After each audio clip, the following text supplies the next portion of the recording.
So gaming in the crypto space is becoming more ubiquitous, and you see a lot of offshore sports books and casinos accepting crypto.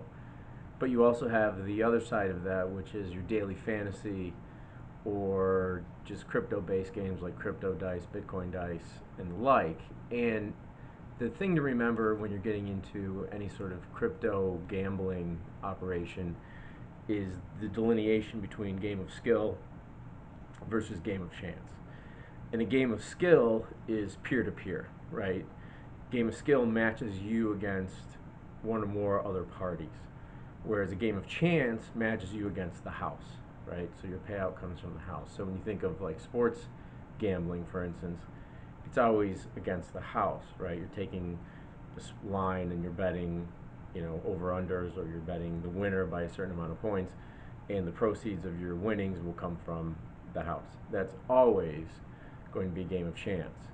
Game of skill, on the other hand, would be like daily fantasy, poker, or the like. Now, the interesting thing about crypto is, especially if you have like a Bitcoin dice or something similar to that, where the quote unquote house is actually a decentralized platform, such as blockchain, do you really have a game of chance in that instance, because it's all centralized and it's permissionless, basically, right? And so it's an interesting argument that you could make, but it boils down to, the differentiation boils down to, do you need a license to operate in the jurisdictions or jurisdiction that you're seeking to operate in? And with a game of skill, you don't need that, right? You don't need that unless you're in a couple of states that regulate daily fantasy and things like that.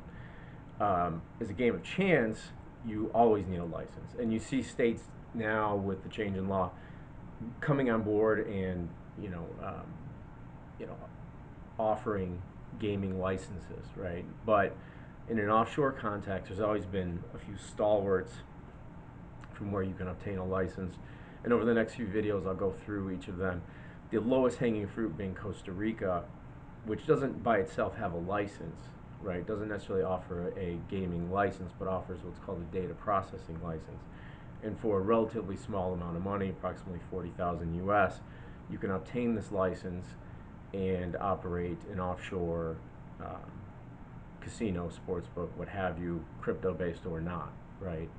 And that would allow you the ability to operate internationally, with the exception of the U.S., right? The U.S., in the way that we interpret our laws here, has strictly made illegal betting with offshore sportsbooks or receiving payments to and from offshore sportsbooks and casinos, whereas the rest of the world hasn't been as perhaps active in that context. But the Costa Rica data processing license is, on the one end, your lowest hanging fruit. It's not widely respected.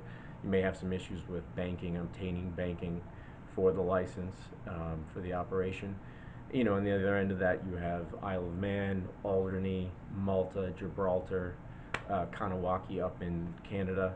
Those are all more legitimized licenses that are specifically for gaming. Curacao is another one of them, which I'll go to in a little more detail in the subsequent video. But the big thing to really remember, and the takeaway from what I'm talking about today, is game of skill versus game of chance, right? Game of chance always being the player against the house, game of skill being the player against another player or players. And the requisite request for a license, with that possible exception where I can see the legal argument being made, where you have a permissionless sort of blockchain-based house that would allow you to obfuscate needing a gaming license in your respective state or your respective jurisdiction. So I'm Adam Tracy. Check out my new website, adamtracy.io, and I will talk to you soon.